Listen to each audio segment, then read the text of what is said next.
The rivalry between Shawn Ray and Dorian Yates was one for the ages, especially the one at Mr. Olympia. Let's see why there's such a bone of contention between the two epic bodybuilders. Shawn Ray. Shawn Ray is a former professional bodybuilder and author. In over 30 major bodybuilding competitions, Ray only failed to place in the top 5 once. Signing his first professional bodybuilding sponsor contract in 1988, Ray has been featured in 6 video documentaries: Lifestyles of the Fit and Famous, Final Countdown, Inside and Out Behind the Muscle, To the Extreme and Best of Shawn Ray. He is mentioned in the new Encyclopedia of Modern Bodybuilding by Bill Dobbins and Arnold Schwarzenegger. Ray also wrote a book about how to become a bodybuilder named The Shawn Ray Way. Ray has appeared on more Flex magazine covers than any bodybuilder in history and has also been featured in many fitness and bodybuilding magazines worldwide. Shawn was a co-host of Flex magazine Workout on ESPN for 5 years, as well as hosting bodybuilding competitions for ESPN as a commentator for 8 years. Shawn was the first professional bodybuilder to fail drug testing at the Arnold Classic, which was when he won his first title in 1990. He went on to win the title again in 1991. Ray retired from competitive bodybuilding in 2001 and is now working with a shaker manufacturer company from Sweden called Smart Shake. He placed in the top 5 at the Mr. Olympia competition for 12 consecutive years from 1990 to 2001, 2 of those being first runner-up finishes. Ray competed in 3 different decades before retiring at age 36 in 2001. Although one of the most frequent competitors in the Mr. Olympia show, the winner's title eluded him for his entire career. Ray was a top 5 Mr. Olympia finalist for 12 consecutive years, a feat no other bodybuilder has duplicated. In his entire career, Ray beat every competitor he met on stage at least once, with the exception of 8-time Mr. Olympia Lee Haney and 6-time Mr. Olympia Dorian Yates. At 5'7", 210 pounds, Ray was called a giant killer, having to give up at least 40 to 50 pounds and 4'5" to 3 of the sport's most prolific bodybuilders, including Lee Haney, Dorian Yates, and Ronnie Coleman. But his rivalry with Dorian Yates might have been the most interesting one. Dorian Yates. Dorian Yates has won 6 Mr. Olympias in a row. He set new standards in size as the first Mr. Olympia at 250 pounds to have a body condition with super low body fat and very high muscle density. He is the biggest of the professional bodybuilders, and when beside him, makes all other bodybuilders look small. His nickname is the Shadow. In 1991, Yates was the runner-up at the Olympia to Lee Haney, who duly won his 8th record-setting Sandow and the retired. From 1992 through 1997, Yates dominated the sport's highest title. In 1994, he overcame a torn biceps to win the crown. In 1997, his most valiant victory came when he tore a triceps 3 weeks before the contest, but still battled on to triumph. Due to the injury, Yates was forced to retire with a pro record of 15 wins and 2 second-place finishes.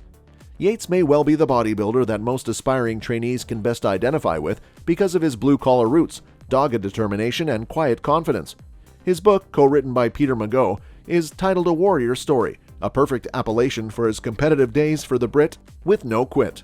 Today, Yates still lives in Birmingham, where he is part owner of the supplement company Dorian Yates Ultimate Formulas, and he is still seen regularly at the main stateside contests. Shawn Ray's opinion on Dorian Yates. In an interview with Generation Iron, it seemed that Shawn Ray had quite a lot to say about the renowned bodybuilder Dorian Yates, whom Shawn could never beat in his career. You couldn't deny Dorian's grainy, big, dense, thick calves. It was clear that people were talking about Dorian Yates and Lee Haney and not so much about Shawn Ray. Dorian came in as a guest poser right around like 300 and something pounds. I think he was like the biggest thing that everybody had seen at that time. I realized that he didn't ask to be Mr. Olympia, he believed that he could be. The conversation ended quite on a wholesome note. It seems there were quite a few misconceptions between the two, and although Shawn Ray does hold the opinion that some of Yates' Mr. Olympia wins were uncalled for, he admits that Yates is simply a very hard-working bodybuilder who earned his place in history. Dorian Yates arguably did more to shape bodybuilding as a sport than any of his contemporaries. It is unsurprising then that he is still held in such high regard by fans, although there are quite a few bodybuilders that didn't appreciate the changes he brought to the sport of bodybuilding in general, and Shawn Ray may be one of them. Dorian Yates helped to change the way fans and competitors thought about a bodybuilder's physique. From 1992 to 97, Yates' ever-growing physique brought a new level of muscularity and leanness few had seen before. Though he'd been on the bodybuilding circuit for years prior, 1992 marked Yates' iconic showcase. Yates stepped on stage in the Helsinki Ice Hall in Finland, weighing roughly 260 pounds with conditioning so impressive that people could see his muscle fibers. Yates was the first bona fide mass monster in bodybuilding. Dorian Yates was better than Phil. It seems Shawn Ray didn't just cause his own controversy with Dorian Yates, but also tried to spark one between Phil Heath and Dorian Yates.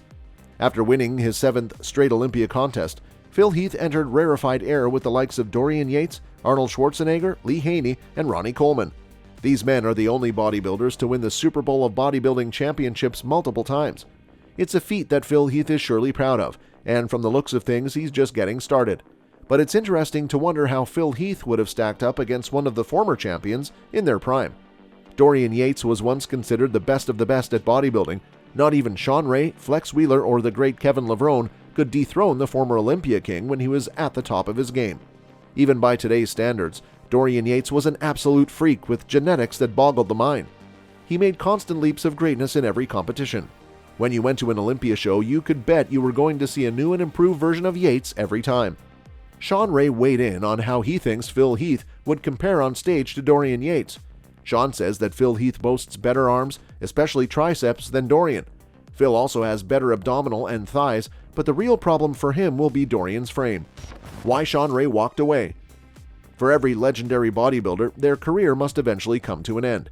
Whether that's by choice or by falling off of the top placing is a different matter. For Shawn Ray, he chose to walk away from the sport on his own, and some believe he could have continued with some good placings under his belt. So why did he stop? It all comes down to one name, and in this tell-all behind-the-scenes story from Shawn Ray himself, we get to find out in exact detail why Shawn Ray decided to step off the stage for good. Could there have been an alternate history where Shawn Ray competed for a few more years? The magazine Muscular Development asked Shawn Ray a similar question, which helped clarify the situation. They asked him, "When is the best time to walk away from bodybuilding as an athlete?" To which Shawn Ray responded with the following: "For me, it was when the passion of preparation becomes or feels like work instead of excitement. I woke up to go to the gym during my preparation for the 2001 Mr. Olympia and felt like I had to go to the gym instead of wanting to go to the gym. I knew then my passion had turned into work instead of love. I was falling out of love with challenging myself to be better, work harder, and the desire to win. I felt as if I was going through the motions because going to the gym after breakfast was something I had to do instead of wanting to do. I thought about injury. I thought about how long I was going to be in the gym, and I was thinking, when will this be over? These thoughts were counterproductive to the decades I had been training prior on my quest for the Olympia title. I had fire, passion, and energy going into the gym, but in the end, the challenge was no longer a fun or realistic feeling, and it sapped me of my love for the battle. In exchange for dreaming of not having to feel like it was a mandatory part of my list of things I had to do during my week and in my life. So I slowly let go and walked away before I could despise what I once loved. I was longing for a family and building a life after bodybuilding more than becoming Mr. Olympia. That's all for today's video, folks. We'll see you next time.